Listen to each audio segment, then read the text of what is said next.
Hello, welcome to episode 240 of the Craft House Magic podcast.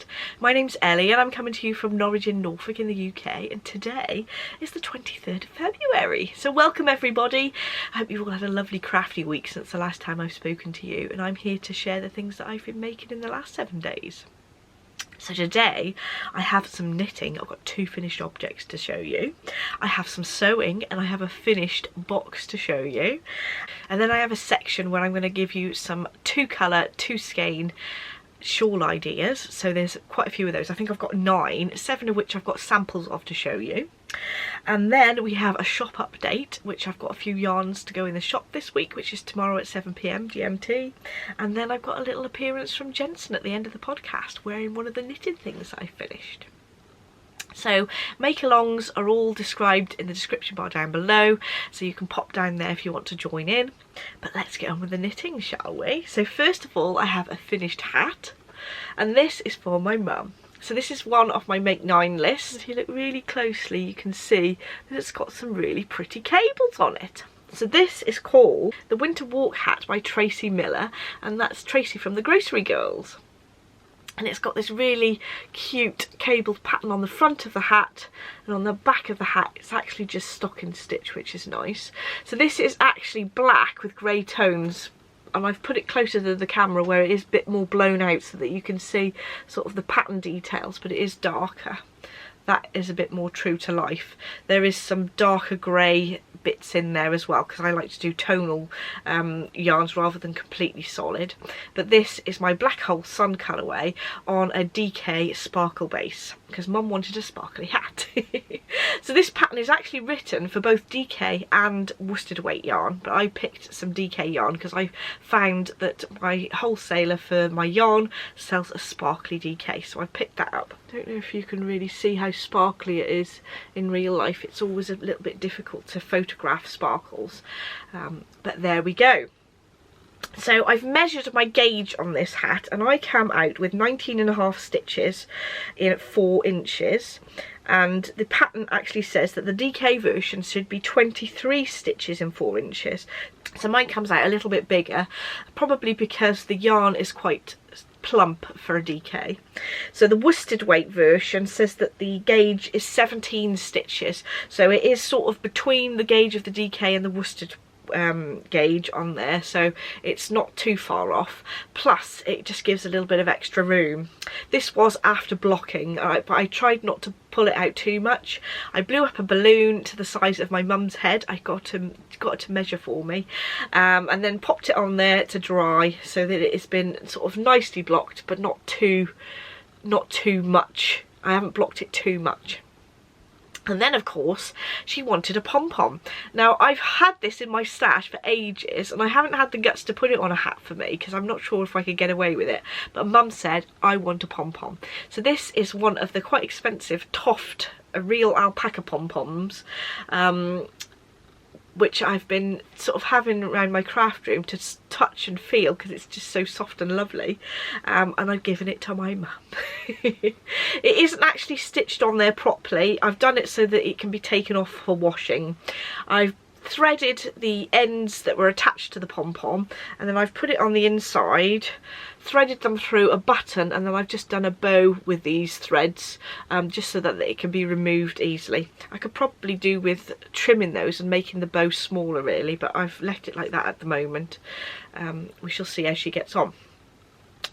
So there we go, that's another project ticked off my Make 9 list. Well, it's the first one off the sort of adult items, but never mind. You might notice that I've added one of my new leather tags on there. So what I did is I actually sewed it on before I blocked it, because I wanted to see how it washed with a sort of hand wash Eucalan, and I had a go and it seems to be absolutely fine. They look exactly the same as before washing, so that's really good. But that confirms that using Eucalan wash anyway, the little leather labels work really nicely. So there we go, that is number 1 finished item for this week. The second thing I've got to show you is a gorgeous jumper. Now I've cheated a bit because Adam's mum knitted this, and this is the Wonder jumper by Tin Can Knits, and I absolutely love this. This jumper comes in sizes newborn to size 6XL. So that goes from 19.5 inches to 70-inch chest. So I have to knit myself one of those. It is absolutely gorgeous. It's got these beautiful cable details along the front, and to sort of make the cable detail stick out, this is garter stitch, which I just think is absolutely gorgeous. Absolutely love this. This is my favourite thing that Liz has knitted. Well, I don't know, I say that every time she knits something, but I absolutely love this. So this jumper is knitted in a BFL 4-ply in my own hand-dyed yarn in the Safety Dance colourway, and I just thought that that would be really nice. Now, Safety Dance is actually normally in a mini set, but I'm going to have it in the shop as a full skein. So on Friday this will be as a full skein as well. It is a sort of blue-grey and a green mixed together. I think that's coming up relatively accurately on camera, but I absolutely love this. So there we are. That is the gorgeous jumper.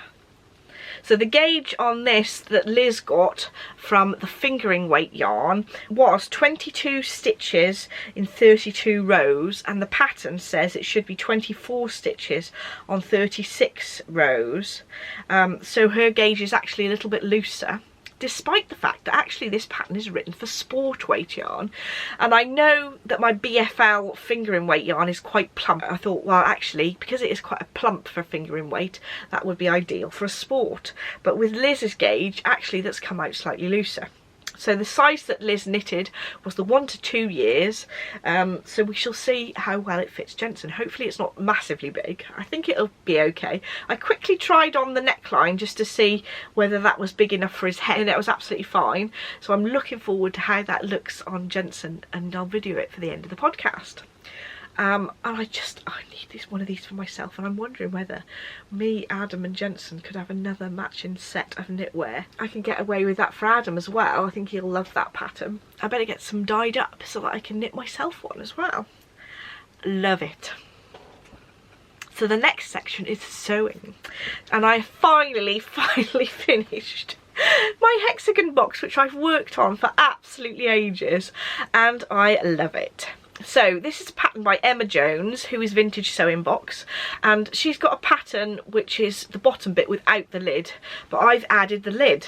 So her original pattern has got pockets at the side of here as well, but because I've made her hexagon case and I keep that inside here, I thought I don't want pockets around the outside because it won't fit as nicely with the case inside. So there's two sizes of this box. There is the large one, which is this size, which fits the hexagon case inside, and then there's also a smaller version as well.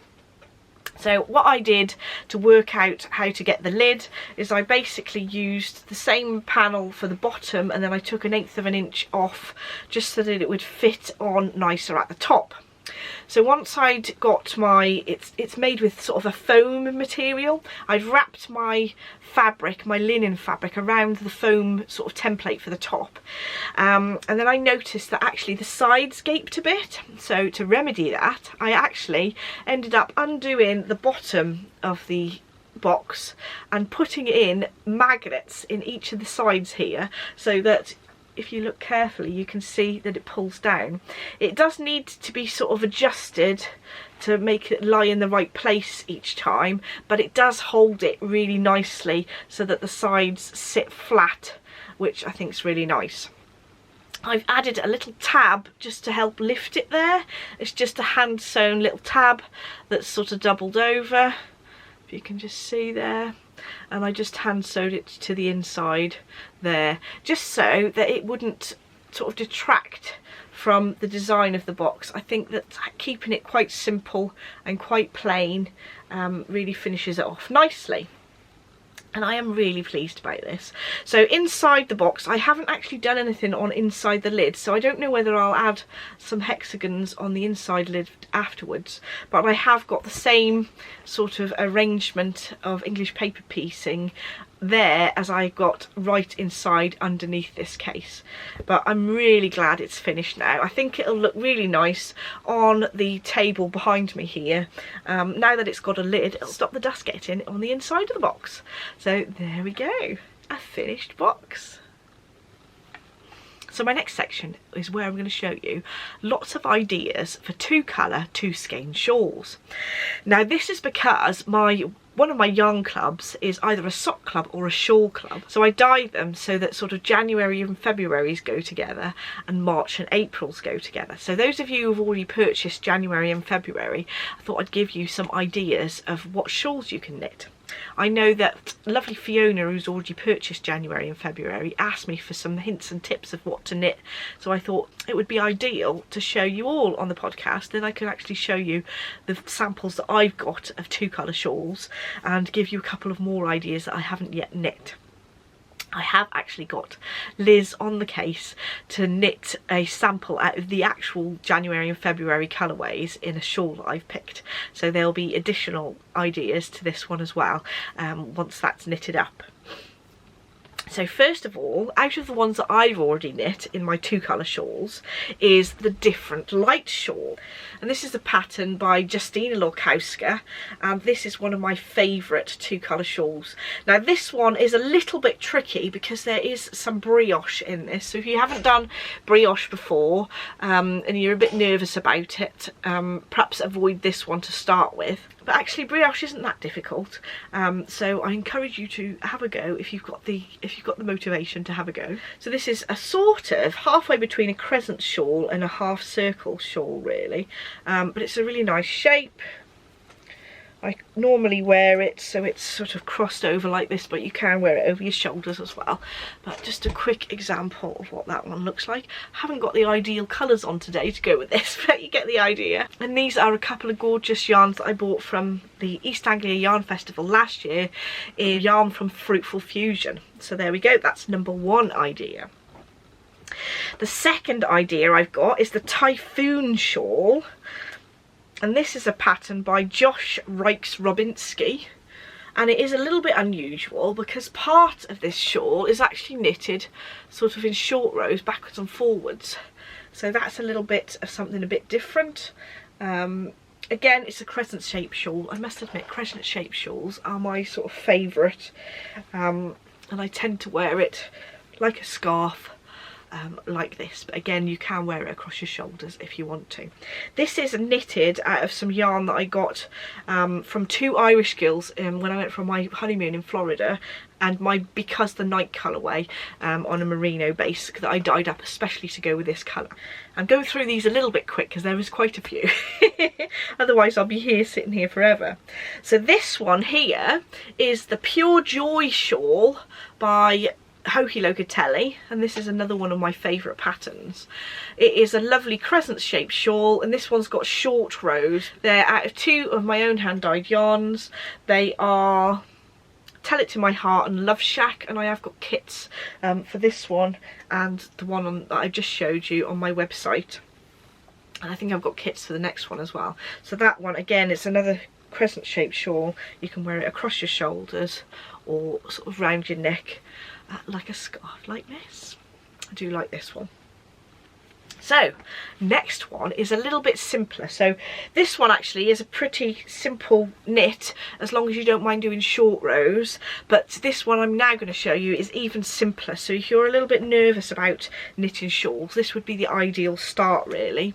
This is the Right Around the Corner shawl, and this is a pattern by Lisa Haynes, and it is a really lovely combination of 2 colours. So you basically stripe 2 colours on this main bit here, and then you've got 1 panel of the one colour and 1 panel of the other. So this is on my website as a kit as well if you want these 2 colours. But the only thing you're doing really is picking up stitches and doing some increases for this one. So it's not a very difficult pattern. There's lots of plain knit there with a garter stitch, which makes it extra squishy. thing I like about this shawl is that it actually looks really nice on, because of its simplicity. The way that it lays with this central portion here with the tassels, well, you don't have to have tassels, with the ends hanging down, I just think that that just lays really nicely when you wear it.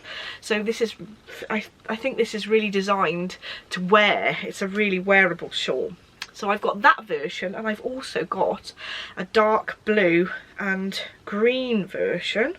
Again, these are my colourways, and I've got kits for this set, for this shawl on my website as well. But same shawl as the last one, just different colours and giant tassels. I think you can probably see the detail a bit better because there's more of a contrast with these two colours. But I just love the 3 different sections here with just 2 colours, and then the tassels hanging down just finishes it off really nicely. So one of my favourite shapes, which is really, really simple. So next I've got the serge shawl. This one is another crescent shaped shawl. This is quite similar to the Pure Joy, but there's more sort of different stripes in there, which I think is really attractive. This is some hedgerow yarn and some beautiful yarn that I got gifted when we went to Florida. So that is gorgeous. This shawl is obviously another crescent shape, and I wear it the same as the other one. Quickly just show you what that one looks like. You can see that you can see the stripes quite nicely around your neck on this one. So that's another option. This is relatively simple apart from the short rows as well. So if you're confident with short rows, that's a good one to knit. And that's a pattern by Lisa Much, the serge shawl by Lisa Much as well. The next pattern is the Passeggiata pattern. And this is a really beautiful sort of, and actually I think this works with plainer yarns better really, that this is a pattern by Justyna Callio, and there's sections of the 2 different colours that it sort of grades from one to the other. And this is made out of my Love is a Battlefield and Living on a Prayer colourways, and I've also got kits for this on the website as well. So I'll leave links in the description bar down below. But I really like this particular one in quite plain colours though. But it's another 2 colour shawl, sort of crescent shape. On to the next one. This is the Ailsling shawl. I've probably pronounced that wrong. I've completely forgotten the pronunciation. But this is a little bit more challenging, as it has got some really gorgeous cables all the way around the bottom. So the top bit is actually quite simple, with some eyelets and garter stitch pieces, and then you've got this edge bit which is absolutely stunning. I remember though that this edge bit did seem like it was taking forever to knit. I did knit it in some yarn that I wasn't really enjoying knitting. It is a commercial yarn, and it was, I think it was a drops alpaca and silk of some kind, and I just thought it was a little bit splitty, so I wasn't enjoying knitting with it. So that might be the reason why the cables seem to take forever on this. And it's got this gorgeous little lace edge as well. So you actually knit the centre portion of this sort of backwards and forwards like a normal shawl, but then you apply this border afterwards, knitting sort of down. So that's a little bit of a different construction technique, and this is one of my favourite patterns really. I don't know whether I'll go back to it because I thought that cable bit took me so long. But it is beautiful. So this pattern is a pattern by Justyna Lorkowska, and it is the Ailsling shawl. I've noticed actually Justyna's got a couple of other patterns that are really nice, that are 2 colour shawls as well. So I'll have to visit those at some point. So I've got a couple of other shawls that I've noted down that could be appropriate for a 2 colour shawl made with 2 skeins, and that is the Cameo shawl by Paulina Popiolek. And that's a simple lace eyelet and garter stitch shawl with a picot bind off. And in the notes it said that it should take about 1.8 skeins. And some of the samples have got 2 colours in, so I thought that would be nice.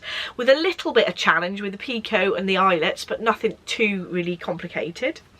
And then there was also another shawl was actually written for DK yarn. So all these other ones are mainly written for 4-ply fingering weight yarn, but this one is written for DK. So it's the Aria shawl by Amber O'Brien. It's a 2 skein DK shawl, and I'll pop some pictures on the screen of these. So actually, when I say that they're written for fingering weight yarn, you could of course knit them with DK, but you'd probably need more yardage. So you'd probably need 2 skeins of the DK to knit those versions. So that's a few of my ideas to help you along with choosing your patterns and to make your sort of sock shawl clubs with. So we are now onto the shop update section. So I've got 3 new opal yarns going in the shop. So this first one is a wonderful. Now, I'm not sure whether you can see on camera, but this set, there are sparkles. So this is a sparkly yarn, which is sort of rainbow really. All 3 of these are quite rainbow-like. And you can see what it's going to look like when it's knitted up. So I just thought these 3 were really lovely. So this is sort of the pink side of the rainbow. So I've got quite a few of those going in the shop. These are all going on the shop on Friday at 7 PM GMT. That's called Wonderful. This one is called Very Beautiful. So this is the sort of mustardy version of a rainbow. And I'll show you what it looks like knitted up. I'll put better photos on the listing so you can see what they look like knitted up. Again, sparkly, so I don't think you can ever beat a bit of sparkle. And then last of all, this is the sort of traditional, more of a rainbow colours with red, yellow, blue and green. I just thought this was really lovely, and again, sparkle. And here's what it looks like knitted up. So those are the 3 new sparkly colours going in the shop this Friday at 7 PM GMT. But I have already restocked some of the Sweet Kiss colourways. They've got some rather raunchy names, such as Temptation and Sweet Kiss. So there we go, those are restocked in the shop. So I've restocked some of the DK opals as well. These were really popular, some of which before Christmas. We've got Crazy Snowman, but it's not just a Christmas colourway, it's really pretty. This is how it knits up. So these are DK weights, so they're really nice thick socks for this colder time of year. I've got Sugary Sweet Frostberries, which looks like this knitted up. So this is Far Away View. And it's a really gorgeous mixture of sort of blues, pinks and greens in there. But I've actually been sent a sample that you can see in real life, but how lovely is that knitted up? So this is obviously knitted on a machine, just to show you what it looks like, but isn't that gorgeous? Adam is a bit gutted that they've only sent 1, so he can't wear them after I've finished showing them as a sample. Hopefully they'll send me one in the future, wait, so Adam can actually wear them. So that is the Far Away View knitted up in real life, so you can see what it looks like. So I have one more colourway that is a hand-dyed colourway going in the shop. So this is You Raise Me Up, and it's inspired by the Westlife song. And we've got different tones of sort of brighter and more muted blues, and then a navy as a contrast. So that is available as a sock set, or you can buy it just as a single skein if you want to. You can buy sort of jumpers quantities or whatever.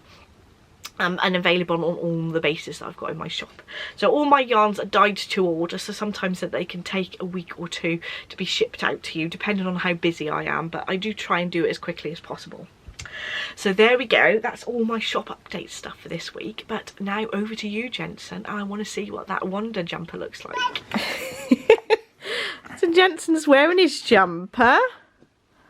Got Mr. Tumble in the background. So what do you think, Jensen? I absolutely love these cables. It is a little bit on the big side. You're getting even more of a handful every day, aren't you, Cheeky? Yeah. We love it though.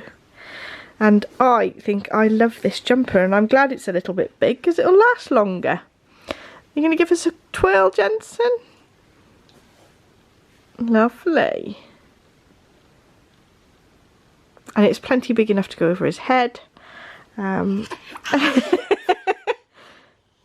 gonna give us a wave? Oh, he's too busy watching the telly. Oh, he's tired. You need a nap, don't you, sweetheart? Oh. Thank you very much for modelling your new jumper. You going to say bye-bye?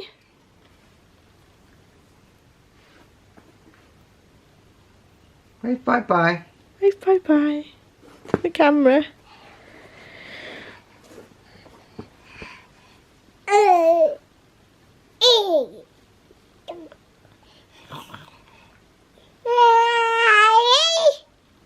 Oh, that was lovely.